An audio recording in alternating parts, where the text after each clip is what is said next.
نہیں ہوتے، لام کے نقطے نہیں ہوتے، زال کے نقطے نیچے نہیں ہوتے، تو پتہ چلا کس کے نقطے ہیں؟ یا کے نقطے ہیں۔ اچھا یا یہ بھی ہے اوپر والا ینفقون، یہ بھی یا ہے اور الذین کا بھی یا ہے، تو کیا الذین کے نقطے یہ اوپر والے ہو سکتے ہیں؟ کیونکہ یا کے نقطے اوپر نہیں آتے، تو پتہ چلا کہ اس کے نقطے یہ ہیں۔ اور چونکہ با کا نقطہ سائڈ پہ نہیں آتا، نیچے آتا ہے، لہٰذا اس نقطے کو ہم با کا نقطہ نہیں شمار کریں گے، بلکہ یہ زال کا نقطہ ہے۔ اگرچہ یہ با کے قریب لگ رہا ہے، زیادہ با سے ٹچ لگ رہا ہے، اور یہ یہاں سے با زال کے نقطے میں گیپ ہے، لیکن با کا نقطہ یہاں نہیں ہوتا، با کا نقطہ یہاں ہوتا ہے، اسی لیے اس کو زال کا نقطہ کاؤنٹ کریں گے، نہ کہ یہ با سمجھیں۔ اب دیکھیں زال کے اوپر دو نقطے کبھی نہیں ہوتے، لام کے دو نقطے کبھی نہیں ہوتے، تو پتہ چلا کہ کس کے نقطے ہیں یہ؟ یا کے نقطے، ینفقون۔ اب ینفقون کا نون کا نقطہ یہ ہے، فا کا نقطہ یہ ہے۔ اب فا کے نقطے کو یہ والا، یہ جو نقطہ ہے اسکوائر والا، یہ اس فا کا نقطہ نہیں ہے، کیونکہ اس فا کا نقطہ کون سا ہے؟ یہ سرکل والا، کیونکہ نقطہ یا تو لیفٹ پہ ہوتا ہے یا اوپر ہوتا ہے، رائٹ پہ نہیں ہوتا، تو یہ فا کی بات کر رہا ہوں۔ اب یہاں یہ فا کا نقطہ یہ ہے پونا، اب پونا کے نقطے واؤ سے زیادہ قریب لگ رہے ہیں، لیکن واؤ کے نقطے ہی نہیں ہوتے، تو پتہ چلا کہ یہ قاف کے نقطے ہیں، نون کا نقطہ بیچ میں آ گیا۔ فی الذین ینفقون، یہ دیکھیں پورا ردم 45 ڈگری پہ چل رہا ہے، یہ اوپر سے نیچے، یہ اوپر سے نیچے، یہ یوں، یہ پھر یوں، یہ پورا فی یوں آ رہا ہے، یہ الف یوں آ رہا ہے، سین را یوں آ رہا ہے، سارا ردم وہ 45 پہ چل رہا ہے۔ فی السرائی، سین را الف حمزہ، فی السرائی، کیونکہ یہ ردم یہ چل رہا ہے تو یہ اس کا لفظ ہے۔ آگے پھر والضرائی، یوں پڑھیں گے پورا لفظ، اوپر سے نیچے آ رہا ہے، واو الف لام ضاد را الف حمزہ، والضرائی، پھر والکاظمین، واو الف لام کاف الف کا۔ اب دیکھیں کاف الف کا کی علامت اوپر بھی لگا دی، اور یہ حمزہ بھی یہاں کاف کا حمزہ بھی ڈال دیا، تو یہ کیونکہ جگہ خالی تھی اس لیے یہ حمزہ ڈال دیا، کاظمین۔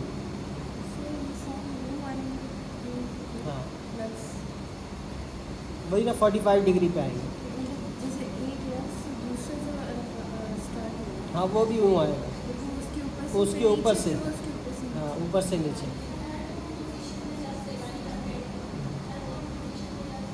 ہر کمپوزیشن میں لفظ ایسے ہی آئیں گے، چاہے کمپوزیشن کی شیپ کوئی بھی ہو۔ اب یہ آپ کو اس کی ورٹیکل شیپ، ہاریزونٹل شیپ لگ رہی ہے، لیکن اس طرح سے آ رہا ہے۔ میں آپ کو کوئی سرکل میں کمپوزیشن دکھاؤں گا نا، اس میں بھی الفاظ 45 پہ ہی گر رہے ہوں، تو چاہے ریکٹینگل ہو، سرکل ہو، یا پھر کوئی آپ اس طرح سے باکس بنا کے اسکوائر کی صورت میں لکھیں، سب میں الفاظ کا اینگل وہ یہی ہوگا، والکاظمین۔ اب آپ دیکھیں گے، تھوڑی دیر کے لیے غور کریں تو یا اور نون، الف کے لیے کون سی تختی دیکھی؟ الف کی۔ لام اور زال کے لیے کون سی تختی دیکھی؟ لام کی۔ یا اور نون کے لیے با نون۔ یہ تو الگ الگ لفظ تھے، آسان ہے، لفظ جڑ کے آئیں، تو یا نون کے لیے آپ نے یہ سٹارٹنگ کے لیے کون سی تختی دیکھی؟ با نون والی۔ پھر نون فا کے لیے با فا، وہ تھوڑی دیر کے لیے آپ نون کو، یہ یا کو ریموو کریں تو دیکھیں وہی اسٹروک ہے جو میں نے آپ کو سکھایا، لیکن یہاں تھوڑا پتلا ہو گیا۔ اب پتلا موٹا کرنا یہ کمپوزیشن کے حساب سے، میں نے جیسے کہ کہا تھا شروع ہی میں کہ دیوانی جلی میں ہمیں کافی آزادی مل جاتی ہے، وہ اسپیسیفک رول نہیں ہے جو آپ کو مفردات میں بتائے جائیں، بلکہ مرکبات اور کمپوزیشن میں کافی حد تک تبدیلیاں ہو سکتی ہیں، اور اس میں زیادہ تر جو عنصر ہوتا ہے، جو ایلیمنٹ زیادہ ہے دیوانی جلی میں، وہ خوبصورتی کا زیادہ ہے، یعنی لفظ آپ کا کمپوزیشن آپ کی خوبصورتی نظر آنی چاہیے، خوبصورت نظر آنی چاہیے. الفاظ پر ان کے رولز ریگولیشن پر آپ کمپرومائز کر سکتے ہیں. جیسے حمزہ کتنا بڑا بنا دیا، پورے قلم سے بنا دیا. ہاں اب دیکھیں کاف کی علامت، لیکن چونکہ جگہ باقی تھی تو یہ بنا. الغیظ، اب دیکھیں ضا کا نقطہ آتا ہے یہاں اوپر، لیکن ایک تو سائڈ میں لے کے آ گئے، دوسرا ضا کی ڈنڈی سے ٹچ کر دیا تاکہ پتہ چلے یہ کس کا نقطہ ہے، ضا کا ہی ہے، کسی اور کا نقطہ نہیں. تو اسے کہتے ہیں آرٹسٹک ٹچ. یہ ہاں ضا کا نقطہ آگے ڈال دیا، اس سے آگے ڈال دیا. اب یہاں دیکھیں والعافین عن الناس، عافین عن الناس، الناس، الناس میں بڑی والی سین، کشیدہ سین وہ بنا دیا. واللہ یحب، اب دیکھیں کتنا پیارا اندر ہا کا سرکل بنا دیا. یحب، یہ میں نے جو آپ کو با جیم کاٹ کر لکھانا سکھایا، تو یہ آپ کے سامنے اس کی مثال آ گئی. یحب دیکھیں الف لام کو کمپوزیشن کی وجہ سے جگہ کو دیکھتے ہوئے جوڑ دیا، اور الف کا اینڈ اس طرح سے نہیں بنایا جس طرح الف نارمل الف کا ہوتا ہے. چونکہ جگہ نہیں تھی لہٰذا اس کو ایسے کر کے چھوڑ دیا. اچھا اگر الگ کر کے الف بناتے تو وہ اسی طرح بننا تھا، لیکن چونکہ یہ الف جوائنٹ ہے لام کے ساتھ، اس لیے اس کو اس طرح سے بنانا جائز ہے. جیسا کہ دیوانی میں بھی الحمد کے اوپر آپ نے الگ سے لام کے ساتھ جو الف جڑتا ہے وہ سیدھا ایک گول طرح سے بن کے آپ نے ایک شکل سیکھی. اب لام میم، میم کے بعد ہا، اور ہا کے بعد سین. اب دیکھیں سین کو کاٹ دیا انہوں نے، ٹھیک ہے، سین کو الگ سے کاٹ کے اس کے ساتھ نون کے ساتھ ٹچ کر دیا تاکہ پتہ چلے کہ یہ محسی پھر نین. بالکل کر سکتے ہیں، لیکن حالت مجبوری میں، یعنی ہر لفظ کٹا ہوا اچھا نہیں لگتا.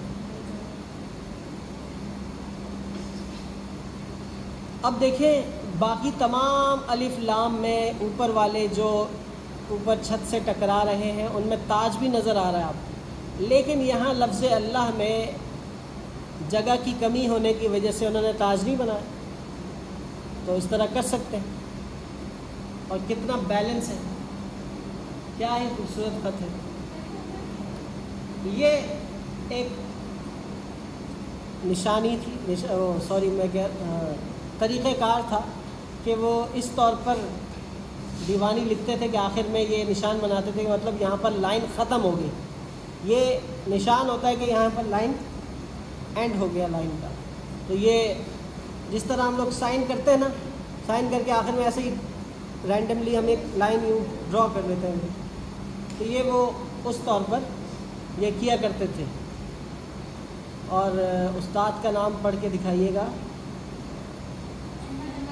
احمد امین، احمد امین شمطہ، یہ سیریا کے ہیں، بہت بڑے خطاط ہیں ماشاءاللہ، اور بہت ہی شاندار لکھتے ہیں. کیا جلی دیوانی، کیا دیوانی، کیا رقع، کیا ثلث، کیا نسخ، ہر فن مولا ہے.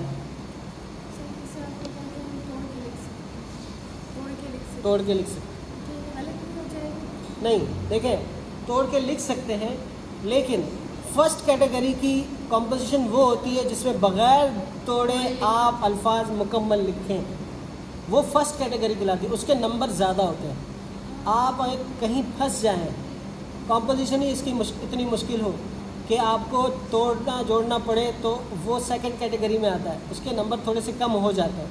لیکن اگر وہ اس قدر خوبصورت لگ رہا ہے توڑنے سے، جیسے کہ ہم کسی لفظ کا دائرہ، جیسے کہ یہ جیم توڑ کے بنایا تو اس کا دائرہ اچھا بنے، تو ہم اس کو توڑ سکتے ہیں اور وہ اچھا لگتا ہے. نہیں، گناہ کا عنصر نہیں ہے بھائی، گناہ کے بارے میں نہ سوچیں. لکھنا ثواب ہی ثواب ہے. گناہ اس کو ہوگا جس کو پڑھنا نہیں آتا، اسے چاہیے کہ وہ سیکھے، اس کو گناہ ملے. گناہ تب یہ ہے کہ جب آپ یہ ککڑو کو بنائیں، یہ مرغا بنایا ہے اس کو، یہ کوئی لوگو ہے، خیر یہ خط وسام ہے، آیت نہ لکھیں، اس طرح شیر بنایا ہوا ہے اور یہ بنایا ہوا ہے، یہ اچھی بات نہیں ہے۔ اب یہ ترکی زبان لکھی ہوئی ہے۔ اچھا، بہترین کمپوزیشن وہ ہوتی ہے کہ لفظوں سے ہی اس کو پر کر دیا جائے، اس کے اسپیس کو لفظوں سے بھر دیا جائے، آپ کو ایکسٹرا زبر زیر تزئینات اور تشکیلات کی ضرورت نہ پڑے۔ جب آپ لفظوں سے بھر دیں گے نا تو یہ استاد حقی کا کام ہے، ماشاءاللہ۔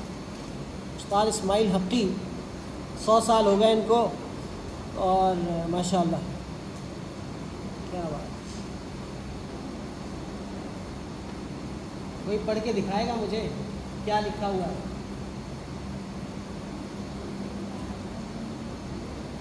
ایسے پڑھے نا، الف لام دال ہا،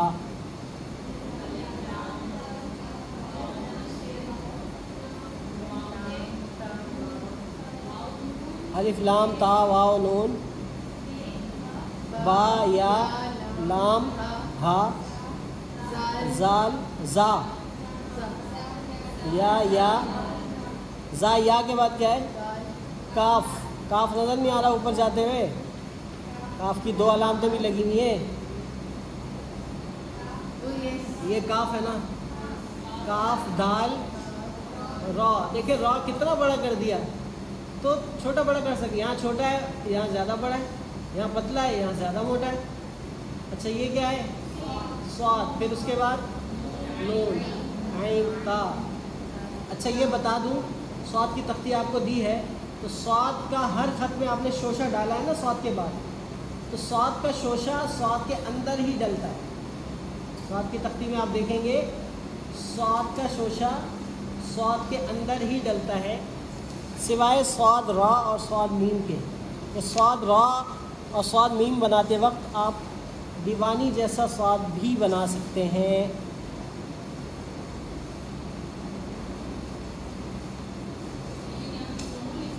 یہاں دونوں لکھے ہوئے، صاد میم چل جاتا ہے، بالکل خوبصورتی کے اوپر ڈیپینڈ کرتا ہے۔ دونوں لکھے ہیں میں نے، دونوں بن سکتے ہیں، لیکن را کے اندر زیادہ خوبصورت نہیں لگتا اس طرح۔ اب یہ صاد نون عین تا، پھر کیا لکھا ہوا ہے؟ لام ہا، پھر کیا لکھا ہوا ہے؟ او سوری کاف ہا، زندہ باد، واو یا را۔ اب بتائیں نا،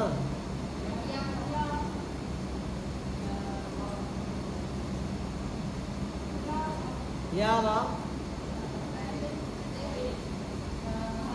نہیں بھائی، یا را نہیں ہے، یہ جو ہے نا واو، یہ ہے یا را، یہ کیا ہے؟ یا را، اور یہ صرف را ہے، کیونکہ یہ نقطے تو یا را کے ہیں، اور یہ نقطے اس یا را نہیں ہے، یہ تا کے ہیں۔ یہ جو تا بنا ہے نا، یہ اس کے نقطے ہیں۔ ہاں، یہ را الگ ہے، را اس طرح بھی بنتا ہے اور را اس طرح بھی بنتا ہے جب آگے کسی حرف کے ساتھ ٹچ ہونا ہو۔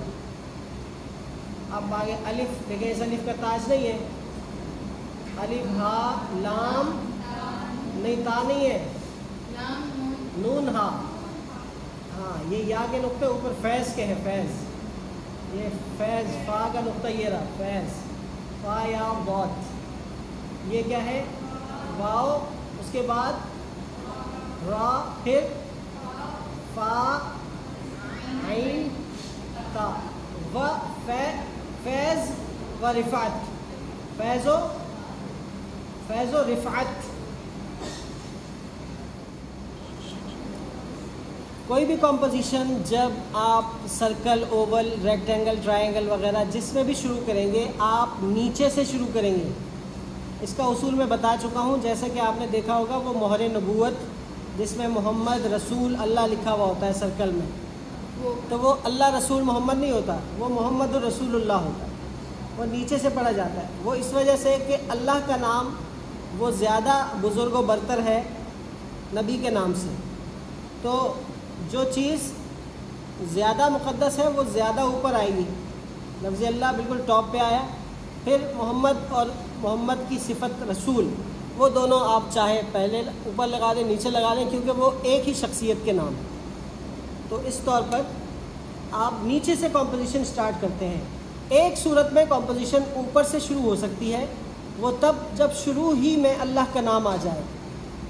جیسے کہ ہم کوئی آیت لکھتے ہیں اللہ لا الہ الا هو الحی القیوم، آیت الکرسی ہم سرکل میں کمپوز کر رہے ہیں، تو اب تو اس میں شروع ہی میں اللہ کا نام آ گیا، تو ہم اوپر سے شروع کریں گے بجائے نیچے کے، کہ وہ اسماء مقدسہ نیچے نہیں آتے. وہ جتنا کوشش کی جائے ان کو واضح اور اوپر لکھا جائے.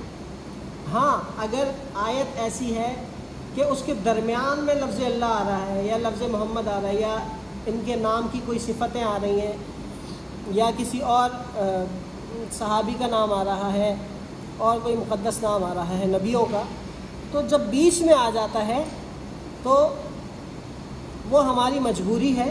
ہم آیت کو اس کی سیٹنگ کو چینج نہیں کر سکتے. اگر ہم بیچ والے نام کو ادھر ادھر کر دیں گے تو پڑھنے والا غلطی کرے گا اور لکھنے والے کو گناہ ملے گا، کیونکہ اس نے سیٹنگ خراب کر دی نا. آیت جس طرح نازل ہوئی اس طرح اس نے لکھی نہیں، جب لکھی نہیں تو پڑھنے والے نے اس طرح پڑھی نہیں، تو اس طرح سارا وبال لکھنے والے پر آئے. جی بالکل ایک آیت بھی لکھ سکتے ہیں. دیوانی جلی میں یہ ہوتا ہے کہ دیوانی جلی کیونکہ جلی ہے، موٹا اور واضح لکھا جاتا ہے، تو اس میں آپ قلم موٹا رکھیں، چیز آپ کچھ بھی لکھ دیں، 2 لفظوں کی کوئی آیت لکھ دیں، وَرَبَّكَ فَكَبِّرْ، اللہ اکبر، ماشاء اللہ، کچھ بھی لکھ دیں آپ. رقع اور دیوانی میں کوشش کریں کہ آپ تھوڑا لمبا لمبا مضمون لکھیں. اس میں اس کو ایک تو بڑے قلم سے کم نہ لکھیں، بہت موٹا قلم جلی قلم، آپ 2 mm 3 mm 1 mm اس سے لکھیں، اور کچھ 4 لائنیں 5 لائنیں 10 لائنیں 20 لائنیں ایسا مضمون لکھیں تو لکھا ہوا بھی اچھا لگے.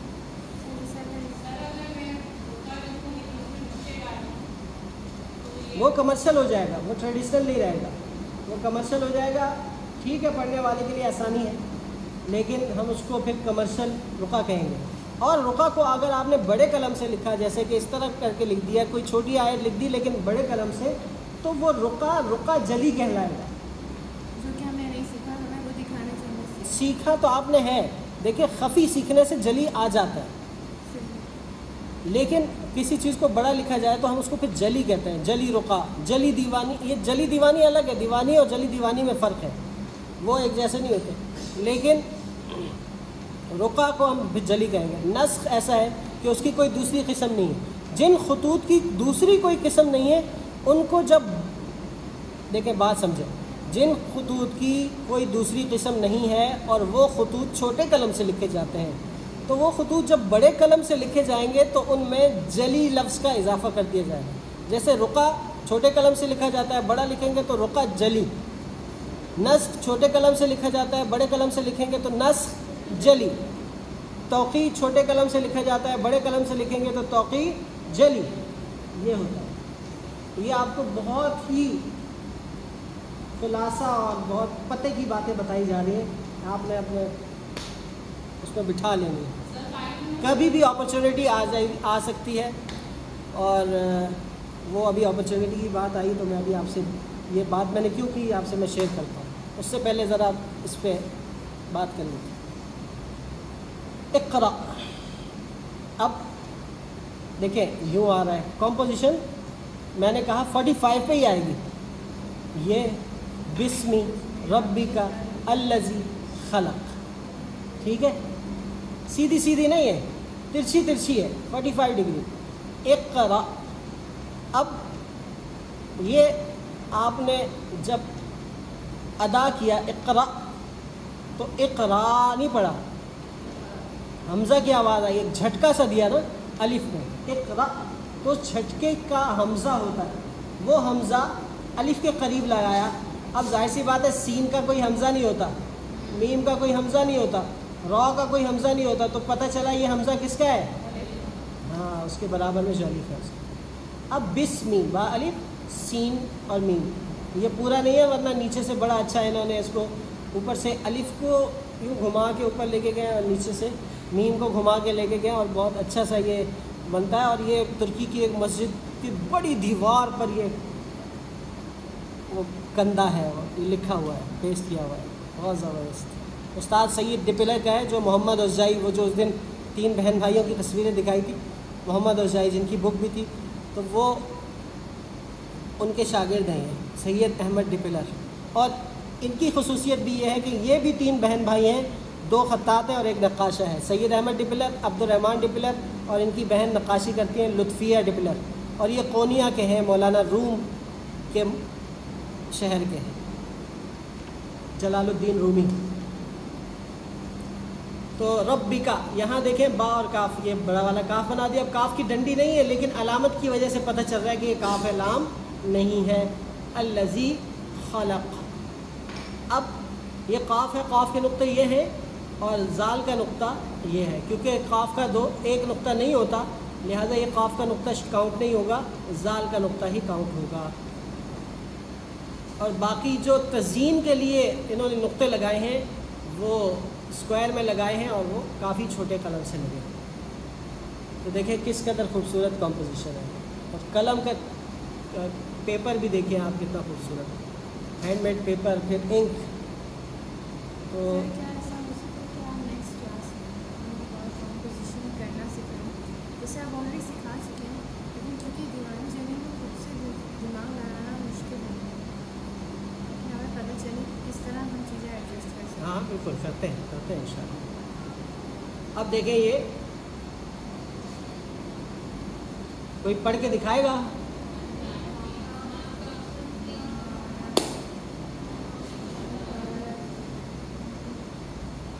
آپ لفظ بولے نہ پڑھیں, آپ مجھے ایک لفظ پڑھ کے بتاتے ہیں. من کان فی,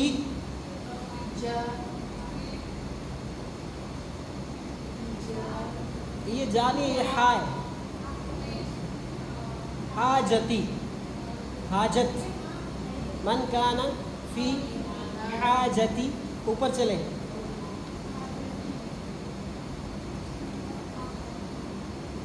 الف, خا, یا, ہا, اخیہ. من کان فی حاجتی اخیہ. کانا, یہ یوں آ رہا ہے بھائی, یوں. کان اللہ, کان اللہ. دیکھیں کانا کے بعد اللہ یہاں آنا تھا لیکن انہوں نے اس میں مقدس ہونے کی بنا پر اوپر کر دیا. کان اللہ فی حاجتہ. من کانا, دیکھیں میم اور نون, میم کی تختی میں پڑھیں گے, کانا کاف کی تختی میں, نون آپ نے پڑھ لیا, فا کی تختی میں یہ پڑھیں گے, یہ آج پڑھ لیا آپ لوگوں نے. اور یہ کتنا اوپر کیا انہوں نے, اب جگہ کو دیکھتے ہوئے اوپر کیا, ورنہ میں نے آپ کو اتنا اوپر کر کے تا بنانا نہیں سکھایا, ہا بنانا. 1 نقطہ اوپر کیا میں, لیکن انہوں نے 2 نقطے اوپر اٹھا دیا کیونکہ کمپوزیشن تقاضا کر رہی ہے. اب آخر میں الف کو یوں کر دیا انہوں نے, یوں, تاکہ وہ جگہ پر ہو جائے. اخیہ. کانا, دیکھیں کانا کی ڈنڈی نہیں ہے, وہ علامت لگا دی, وہ جو ایس والی علامت تھی. کانا فی حاجتہ, فی کا نقطہ یہ ہے, فی حاجتہ, جو اپنے بھائی کی حاجت روائی کرتا ہے, حاجت پوری کرتا ہے, اللہ تعالیٰ اس کی ضرورت, اس کی حاجت پوری کرتا ہے.